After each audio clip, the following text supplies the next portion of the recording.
habit. Stacy will be the facilitator for weekly thought exchange for Lily Dale Assembly this summer season, and she also facilitates our church monthly thought exchange on Zoom the second Tuesday of every month. She and her wife Michelle own and operate Sacred Grounds Coffee House located in Lilydale. They love to create a safe, welcoming, inclusive place for individuals to come together in love and understanding. And you can find out more about Stacy at her website, spiritualiststacy.com. I feel like what Stacy and Michelle have done for Lilydale since they opened the coffee house has been amazing.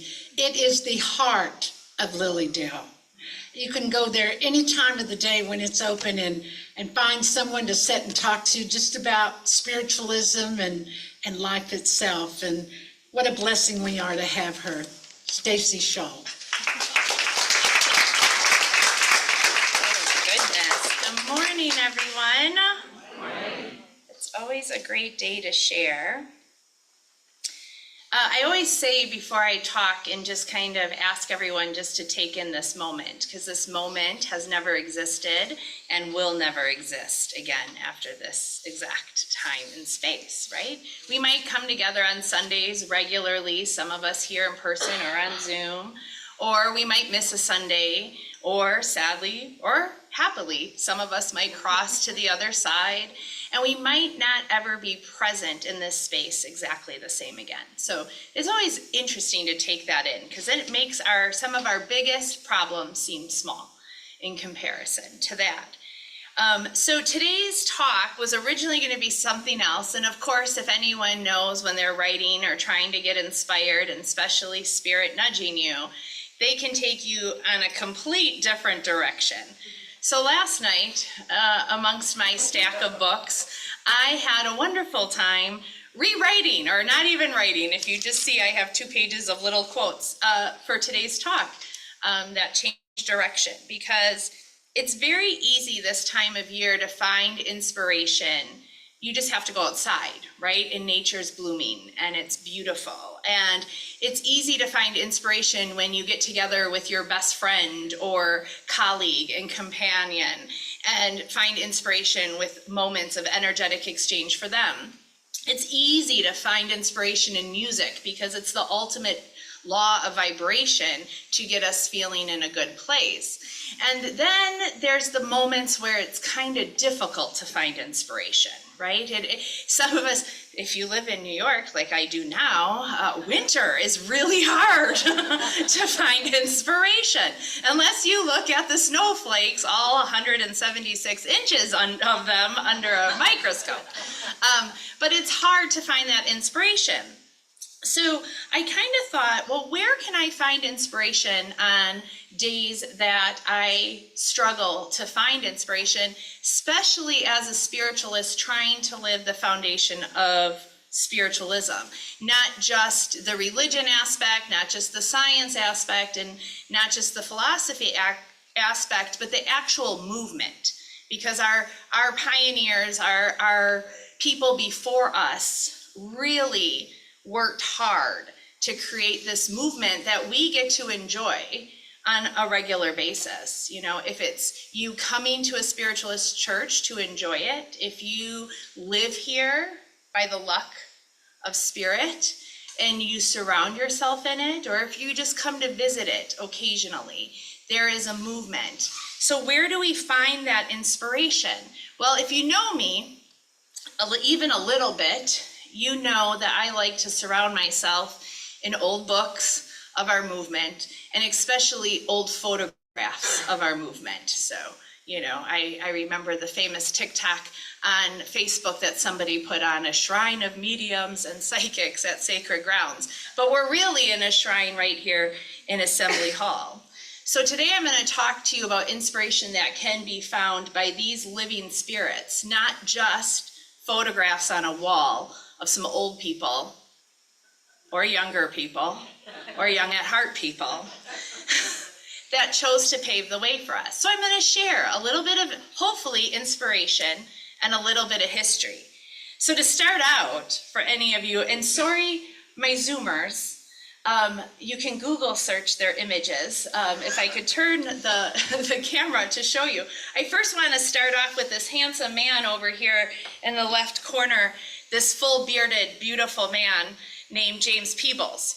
Some of you might know his name and others of you might not, but doesn't he look quite handsome? Living to be the age of 101. I don't believe it's probably the oldest spiritualist, but if anyone wants to do some Google searching, let me know. But he quoted in his book, Who Are These Spiritualists? An old soul is nothing but a slow learner.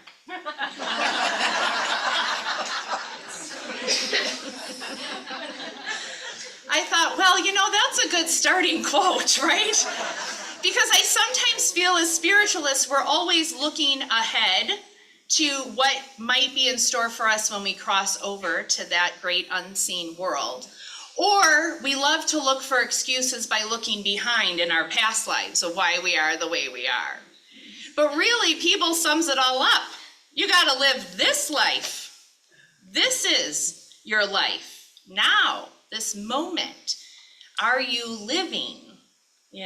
He was determined to live to 100. There was a good quote about that, but I skipped that one because this one went out. And he did, just shy of 101.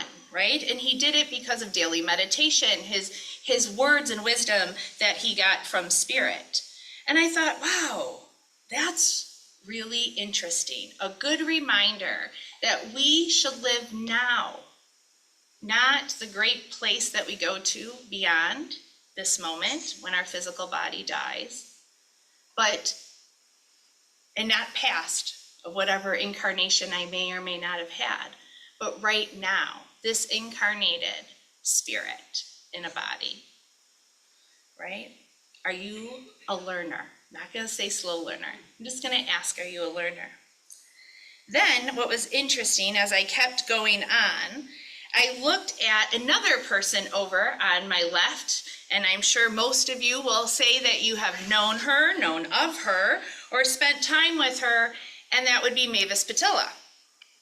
Right? As I quote her, she says, "You cannot be where God is not." That's one of her famous quotes, right? And I think that's ultimately the first inspiration we should look for, is actually that divine within, if you want to call it God, source, universe, creator, whatever it is that fits for you. Are we really truly going within? I have to admit I get easily distracted by the outside world or my ADHD, maybe a little combination of both, right? But I easily get distracted. And I think that not just Mavis, but probably most of these spiritualists believed in that moment of internal awareness, right? Internal learning, not the external of what can I get from this person or this book, but what can I get from myself?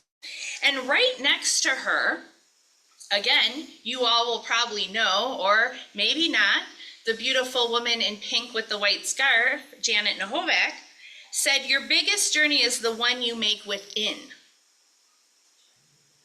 And I thought, wow, now there's some inspiration, because again, we can get so carried away by what truly isn't real, right? We can get carried away by, I always say that, I know this is hard because we're human, but we're also spirit. So I've tried to pay my electric bill with good thoughts, and National Grid's like, thanks, but no thanks. So I know that we have that real part of our human experience that can be very tasking and very difficult and very worrisome and stressful. I think that in a way, sometimes I like to think that Spirit has put us here to learn. And I think if life was easy, in reality, would we really learn from it? Probably not. We'd probably take advantage of the, comfort creatures that we become.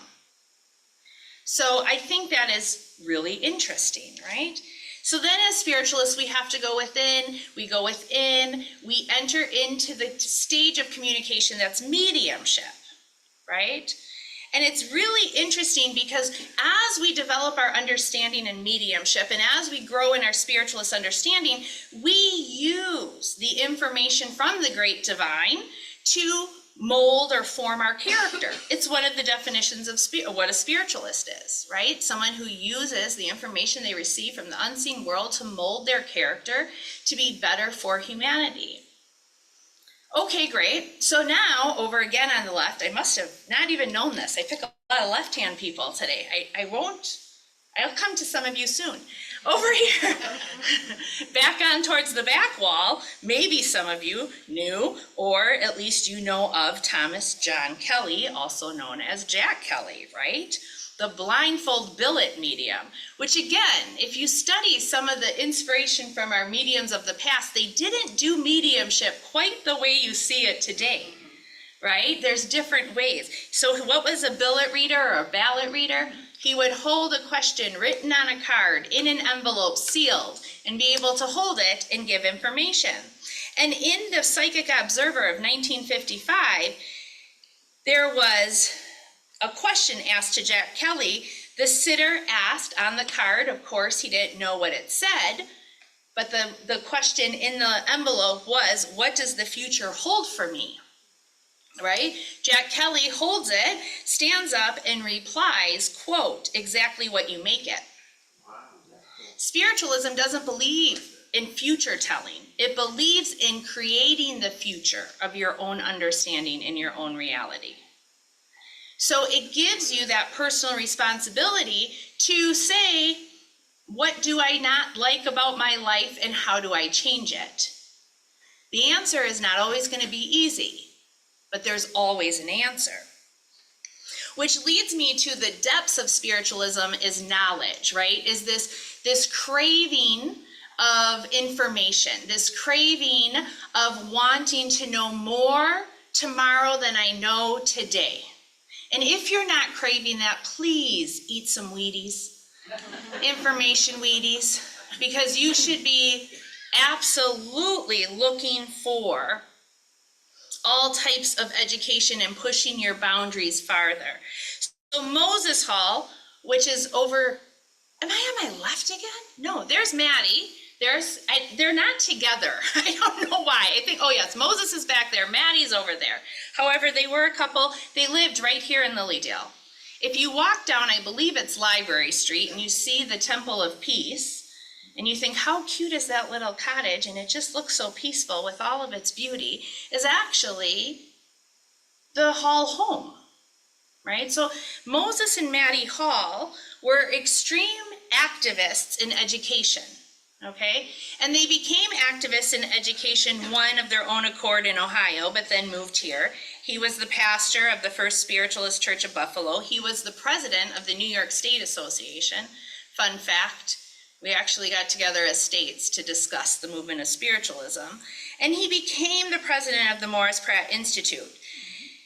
He was quoted in 1899, now, the most of the spiritualists begin to see a necessity of an educated ministry, right? And it's interesting that next week, we celebrate the ministry here of our ministers becoming ordained, but through a 2-year education process, not a $25 print online, right? I mean, that's okay. I hear you can be a minister of gnomes for $35. But to be a minister of spiritualism, you need that education, right? And so Maddie Hall, Moses Hall were advocates for education, which came from Morris Pratt. Now, believe it or not, Morris Pratt's picture is not in here. But if you know me, I'm from Wisconsin. And so, that was the birthplace of the Morris Pratt Institute. And I was able to actually be the administrator of that college for 7 years. And one of Morris Pratt's, I know it's weird to say dying wishes, because I actually think he knew he was passing away. And he gave the Institute to the Halls and to Weaver, A.J. Weaver, and said, please take this and educate, right? Educate, educate, educate. But he also said that education of spiritualism teaches people a way of life, right? And he said the next time, and I quote in his book, the next time life presents you with a challenging situation, take a deep breath and smile. So simple, but yet so complicated. There are times I don't want to smile or take a deep breath. I want about 800 words to flow out of my mouth very fastly with some Italian hand gestures. But we have to smile and take a deep breath. So as we move through the education system, we would be remiss not to notice Thomas Grimshaw over at my right here. It's kind of that unusual painting. Hey, Joe, you're sitting next to it. Kind of looks like you if you take the glasses off and shave, right? All right. But anyways, to quote something he wrote in some of the earliest teachings of spiritualism, he wrote a poem called Goal. And it says, I searched for the world for happiness, but sorrows met me everywhere. They drove me back to my own heart, and happiness was waiting there. So again, we start to move full circle through the education of spiritualism. We start to learn that this is not just something we come to and hear on Sunday, but something we try to live in accordance with that whole rest of our lives, right? And so to stick with the theme of Wisconsin for a moment, I'd love to adhere you back over to my left, to this beautiful woman in this gold oval circle, and her name is Juliet Severance, right? So she originally was from Northern Illinois and was the president of the Illinois State Association, but moved to Wisconsin, and she was a physician, believe it or not, in a time where there might not have been a lot of women physicians, you understand. But she was also an avid spiritualist, an avid activist, right? And she talks about this discord. Like, what do you do? You know, our principle says, love thy neighbor as yourself. Well, when my neighbors move away to a different city and they don't come over like they used to, I love them from afar, but I miss them on Marion Street. So what do I do, right, on those days? Well, let's look at Juliet Severance, right? She says, quote, in one of her books, she was also an author, where she blended science with spiritualism, right? Because that physician's mind, that molecular structure of knowing how things work, couldn't be taken from her. So she writes in this book, I quote, we find also not two persons wholly dissimilar, but sufficiently united, exist for all practical purposes, right? The law of oneness, right? That we all are part of the same source. But if through discord, the spirit has tolerance rather than justice, prevails for the simple rule which accords to every person what each one claims for themselves, freedom to think, an opportunity to express their honest thoughts, would remove and put us all in a chance of harmony. Interesting that she uses the word tolerance. I like that, because you know what? I don't take the high road. I take the middle road. Sometimes I take the low road. I like to go on all different roads. But the road of tolerance is something I feel I can humanly accept with a lot of work. Which brings me to the diversity of spiritualism. You know, if you look around at some of the pictures, ironically, there are more men, but believe it or not, there were way more women in the very beginning of the movement. We were always a movement of inclusivity, right? We never, ever, you know, one of Spirit's biggest things that you hear from the great beyond, so if you want to talk about Seth, or you want to talk about Maurice Barbanel, or you want to talk about Abraham and Esther Hicks, right? The great beyond, the collective consciousness, the source of information that comes from the spirit world, is we are never separate. Separation is an illusion, but it's real in the human form. And it's our job as spiritualists to teach, to create that unity, that evolution back into humanity, right? But that being said, it's always going to be. You know, I hate to say that, you know, but where you have peace, we will always have war. Where there is love, there will always be hate. It's part of the human experience, right? So to be present in this, we have to find a way to return to our roots, find inspiration. So now I bring you, where's Carrie?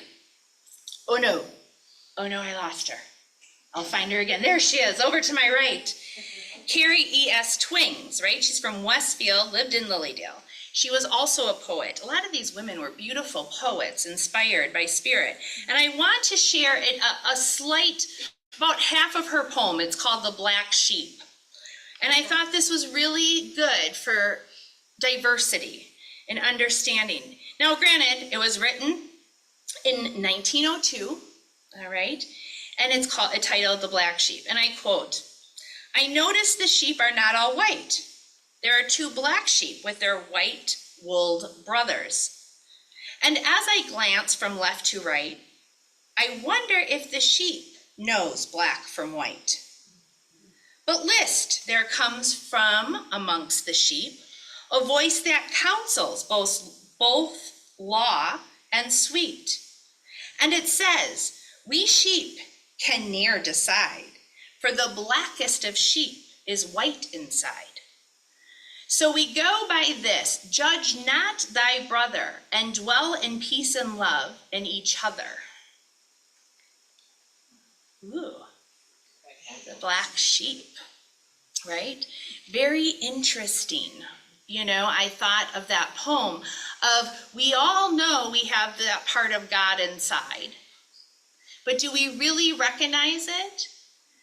Can you recognize it? And the one that has hurt you the deepest, the one that angers you the most, the one that brings the cloud of darkness over your beautiful light. That's a challenge I don't know if any of us are gonna get in this lifetime, but we can sure try, right? All right, so moving on and getting through, because I know some of you are like, I'm over history now, and I get it. But I want to end on three particular other people in quotes, okay? Just to give you an idea, if you want to become a spiritualist, if this has inspired you or moved you, continue to look into the movement of spiritualism. If you're a spiritualist, I hope this inspired you to become a better one, or remind you why you are one. Joseph Merrill, over there, talks about one of our principles, which is principle number 8, that we create our own reality according to natural law. Joseph Merrill sums up the term for me of religion. That word prickles me. It might prickle some of you, or you might embrace it like a warm blanket. But being raised for a short portion Baptist by a very stout, loving, God-fearing and punishing grandmother who would take me to Sunday school on Tuesday and Thursday and Sunday. And then on the other grandma's side, we got the good Italian Roman Catholic. So yeah, talk about some fear. So the word religion, you might understand, gives me some pricklies. But Joseph Merrill quoted in his description, What is Spiritualism? A correct understanding of the laws of nature on the physical, spiritual, and mental planes of life, and living in accordance therewith will unfold the highest aspirations and attributes of the soul, which is the correct function of religion. I hope for this hour you're enjoying the verb of religion. I hope the rest of the week you act on religion. Now, for two people, I am going to quote next. One is not on the wall, but her great-grandmother is right over here. No, her grandmother, your great-grandmother, and now a great-great-great-grandmother, that wonderful woman in the corner, meaning O'Hara. Now, Emmy check-ins, as I was, up at 11 o'clock at night watching YouTube videos of Emmy's interview with Nancy 2 years ago, because I wanted to know about her grandmother. her grandmother was very significant in her role of becoming a spiritualist. And Emmy talks about the philosophy of spiritualism being one of her strong, true, original passions. But her grandmother kept pushing her to be more of a leader and putting her into a position. And on that interview, the two things that she said that moved me, and I quote, "Everywhere, every present." So it reminds us that every moment is a call to action. And then for her action, Emmy says, and I quote, "I am always questioning." So my question to you is, are you questioning? Continue to question. Be that annoying 7-year-old in the car wanting to get to the water park and ask, are we there yet? Continue to question. So live the philosophy of religion. But then to quote the final and last, as some might say, I saved the best for last. As a spiritualist, we know that the biggest act we can do is the act of service, right? And to quote the famous Reverend Sherry Lee Calkins from her website, "It would bring me joy to help you with the difficulties in your life today." So may you go forth today with this renewed energy of spiritualism. Be the activist, the acting spiritualist in today and tomorrow. Thank you. Happy birthday.